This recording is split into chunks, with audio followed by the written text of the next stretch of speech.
O que os diálogos de Platão, a lenda de Atlântida e o planejamento da sua propriedade rural têm em comum? Muito mais do que você pode imaginar. Vem comigo. Vinheta.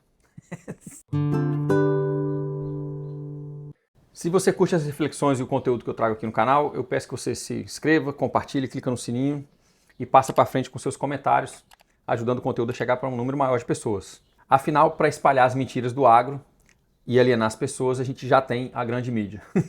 Vamos lá. A lenda de Atlântida, ela foi preservada por Platão, o filósofo grego, em dois de seus diálogos, onde ele relata a viagem de Solon, um de seus antepassados, para o Egito. No Egito, Solon descobre que alguns sacerdotes haviam mantido um registro escrito de uma ilha continental, além das duas colinas de Hércules, o Estreito de Gibraltar, que era chamada de Atlântida e era o centro de um grande e maravilhoso império, com uma grande população, cidades e telhados de ouro e uma frota de exércitos poderosos para evitar invasões e promover conquistas. A Atlântida é descrita como uma civilização de engenheiros e cientistas tão ou mais avançada tecnologicamente do que a gente vive hoje. Segundo a lenda, a Atlântida desapareceu há mais ou menos 12 mil anos em meio a enchentes, terremotos e um dilúvio, fazendo com que os seus integrantes, os seus moradores, tivessem que se espalhar por todo o mundo. Se o mito de Atlântida é real ou não, pouco importa. Importa mais as lições que a gente pode derivar dele, e no caso aqui hoje a gente vai tirar lições do planejamento rural. Não que não valha também as lições sobre como uma soberba tecnológica muito grande pode levar uma civilização à sua destruição. Qualquer semelhança com a nossa civilização atual, eu acho que não é mera coincidência. Comenta aí se você também acha que a gente está arrumando para um colapso total planetário.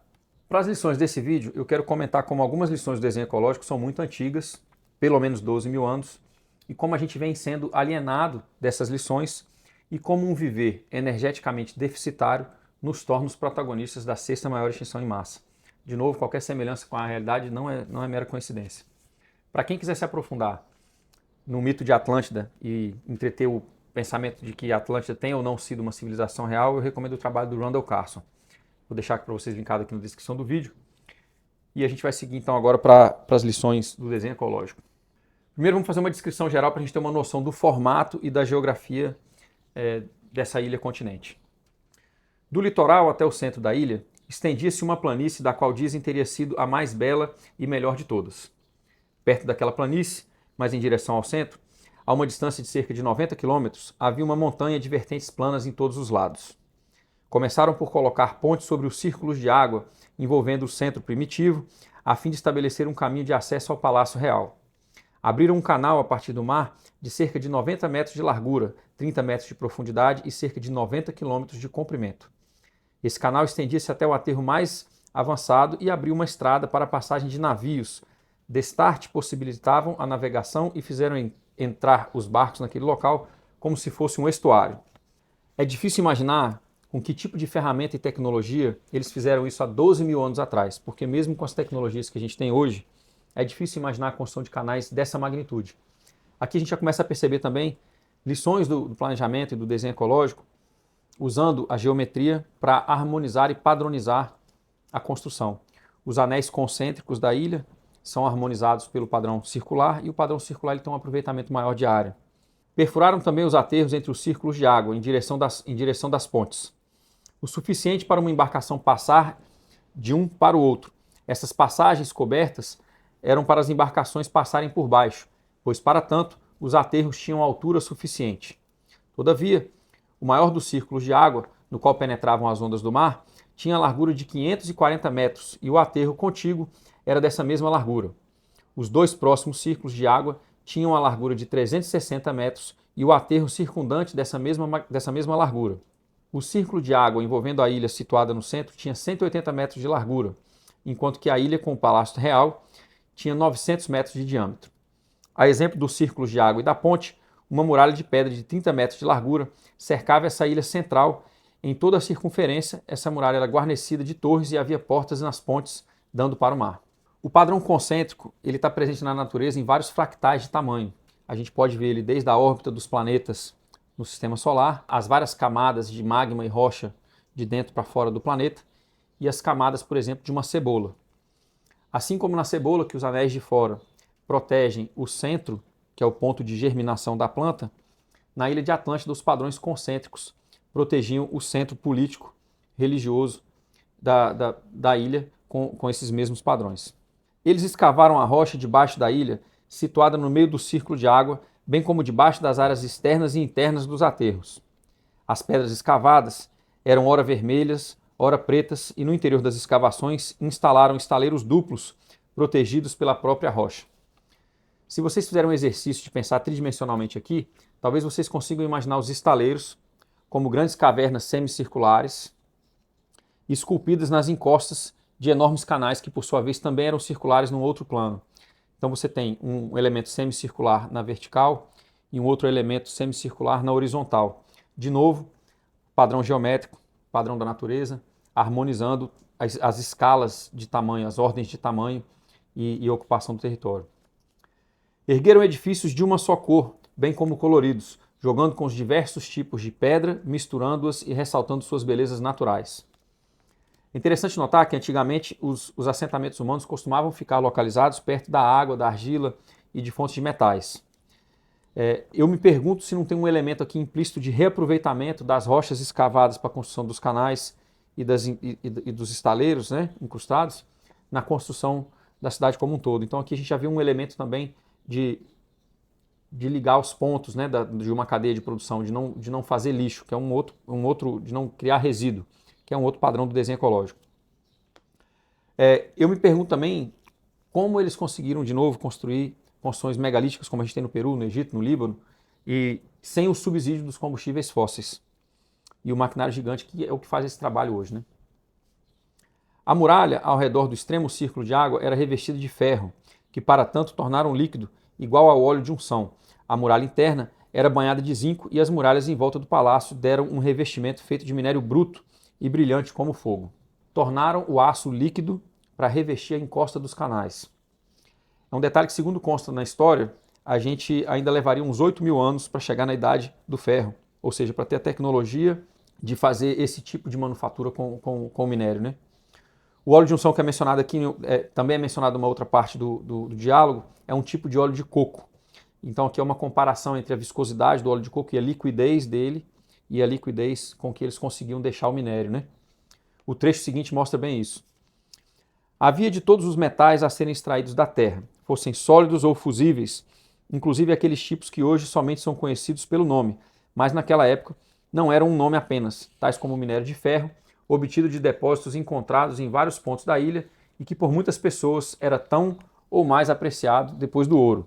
Além dessa preocupação com as fontes de rochas e de minerais para possibilitar a construção de uma civilização tão avançada, a gente também vê nos diálogos a presença de uma preocupação com a biocapacidade. Havia grande abundância de tudo quanto a floresta produz para a atividade artesanal, bem como para a alimentação de animais domésticos e selvagens. Aqui é interessante perceber que a floresta é usada para produtos artesanais, ou seja, a gente esquece que a função florestal é para madeira, fibra e alimentos, né? A gente há muito tempo já vem enviesado com a questão dos subsídios dos combustíveis fósseis e a gente esquece que a maioria das coisas que a gente usa hoje são feitas sinteticamente.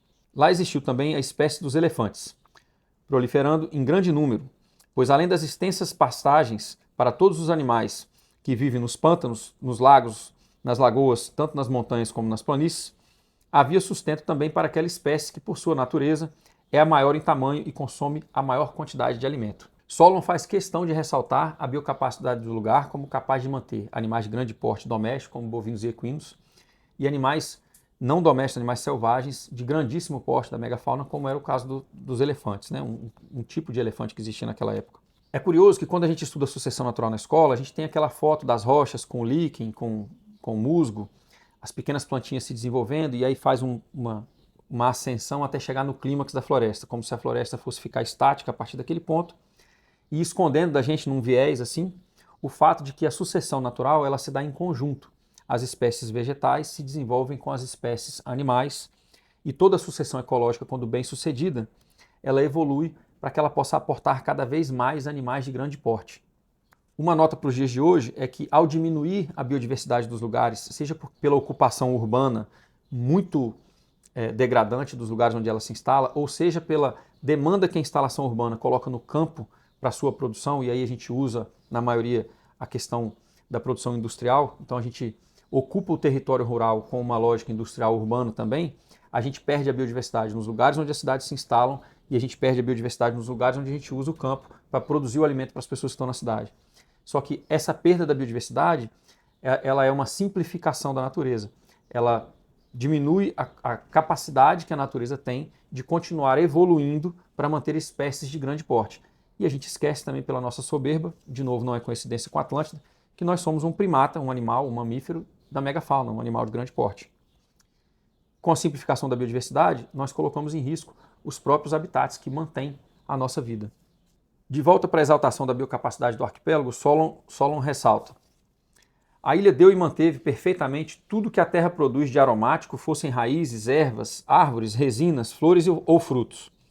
Produziu igualmente o fruto doce, a banana, e o fruto seco, o trigo, que nos serve de alimento, bem como todos os demais para os nossos pratos de comida, que genericamente chamamos de verdura, e o fruto que cresce igual a uma árvore e fornece bebida, comida e óleo de unção, o coqueiro. Ainda deu as frutas de pomar, de difícil conservação, criadas para o nosso divertimento e nossa recreação, mas todas as frutas a serem servidas de sobremesa para excitar os apetites já saciados das pessoas cansadas de comer. Tudo isso houve em quantidades enormes naquela ilha que, ao seu tempo, se estendeu divina, bela e admirável debaixo das luzes de Hélio. É interessante que ele ressalta aqui a riqueza do solo.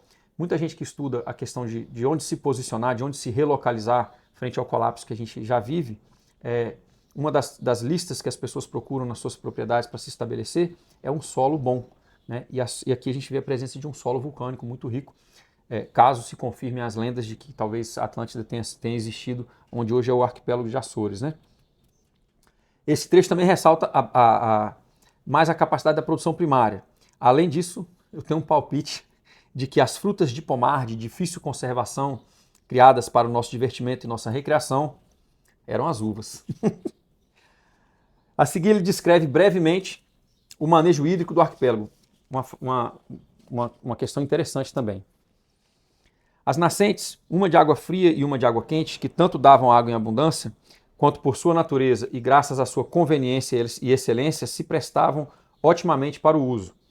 Eram aproveitadas da seguinte maneira: em toda a sua volta construíram casas, fizeram culturas de algodão bem irrigadas e instalaram reservatórios de água. Alguns desses reservatórios ficavam sob o céu aberto, outros em área coberta, servindo para banhos quentes durante o inverno. Havia banhos reservados à família real, aos cidadãos, às mulheres e ainda bebedouros para os cavalos e demais bestas de carga, ficando a cada grupo com as suas respectivas instalações. Aqui a gente vê uma lógica de utilização da água na paisagem de cima para baixo. A gente vê uma lógica de aproveitamento nas cisternas e no solo, né? Cisternas abertas são cavadas, têm o maior custo-benefício energético para armazenar água. As cisternas construídas têm o segundo melhor benefício. E aqui a gente vê também a preocupação de posicionar isso de cima para baixo no relevo e de redirecionar o fluxo de água excedente em cada uso para a irrigação de outras áreas. Toda a planície ao redor da cidade, por ela envolvida, teria sido cercada por montanhas que se estendiam até o mar. Essa região plana, de forma oval, cobriu uma superfície que em uma das direções era de cerca de 540 km e em direção transversal, subindo do mar, media cerca de 360 km. Ficava aberta para o sul, mas ao norte era protegida contra os ventos. Na época, as montanhas circundando essa planície eram muito elogiadas, pois em quantidade, proporções e beleza ultrapassavam as atualmente conhecidas e ainda por abrigarem, além de numerosos sítios, densamente povoados, rios, lagos e prados, oferecendo pasto a animais selvagens e domésticos, bem como extensas e espessas matas, com as mais variadas espécies de árvore, fornecendo matéria-prima para obras de todos os tipos, em geral e em particular. Aqui a gente vê vários elementos do desenho ecológico de novo. Como a Atlântida ficava no hemisfério norte, o fato dela ser uma topografia semicircular voltada para o sul, traz um outro elemento do desenho, que é um círculo solar, né? Um arco solar. Essa posição de ter um semicírculo voltado para onde o Sol passa na sua frente, aquece mais e a cadeia de montanhas no sul faz um quebra-vento natural e protege dos ventos mais frios e das tempestades mais castigantes, né? Mais medonhas. Então, a gente vê aqui também por esse posicionamento também a gente vê também uma análise de zonas e setores, que são elementos da geografia que foram usados no desenho ecológico, em algumas ciências do desenho ecológico, a permacultura mais reconhecidamente.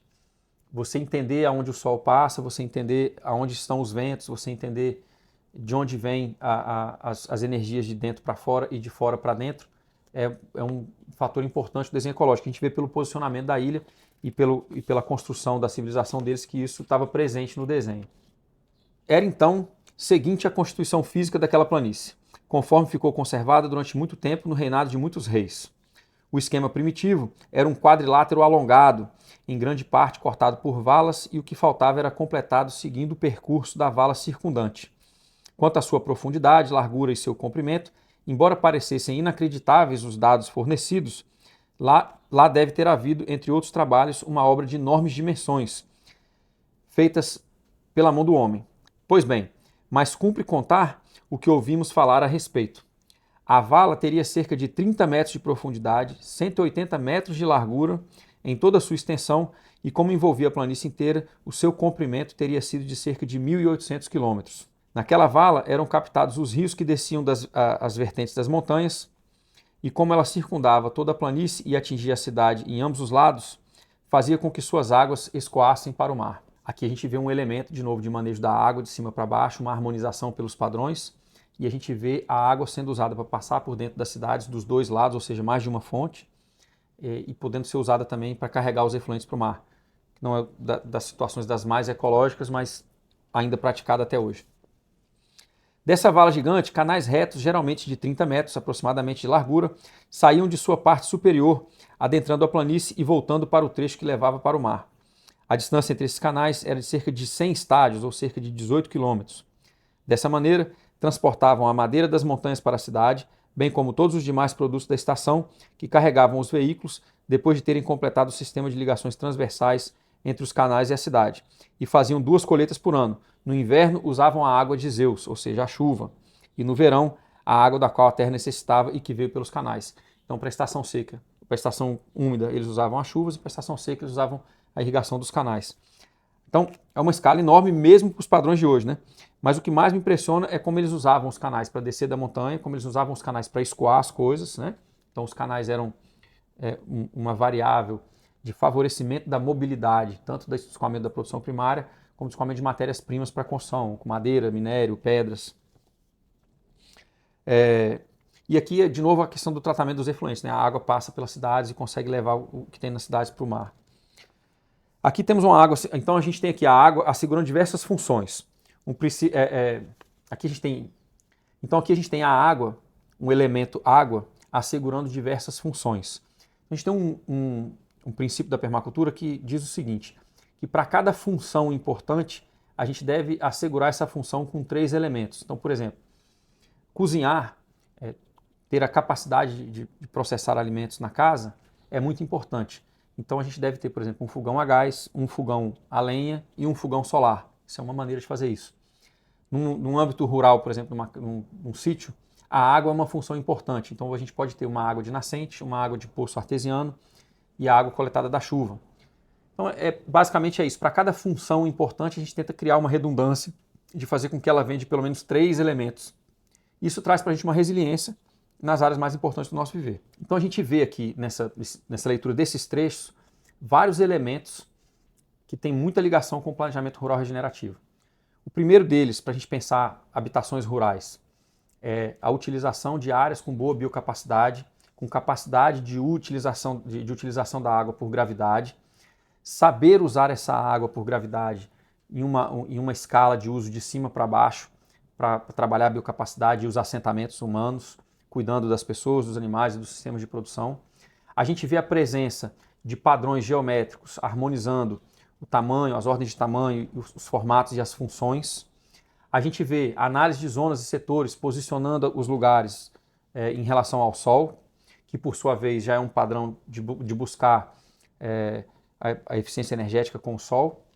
E a gente chega até nessa questão de construção de resiliência usando um princípio que até hoje, dentro de quem estuda o planejamento rural e o desenho ecológico, muito importante, que é de criar resiliência, protegendo cada função importante com pelo menos 3 elementos à sua volta.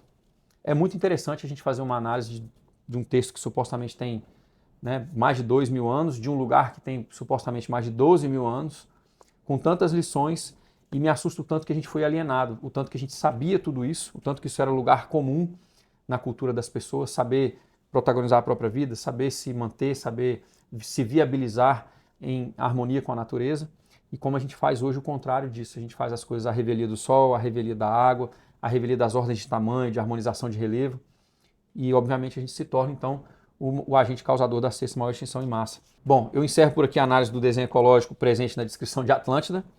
Se você achou interessante, eu peço que vocês comentem isso, passem para frente. Não deixe de assistir aqui no canal, tem um vídeo muito interessante também, entendendo e usando os padrões da natureza. Se essa leitura minha de enxergar os padrões da natureza na concepção e planejamento de um lugar te interessou, assiste esse vídeo que ele também é muito bacana.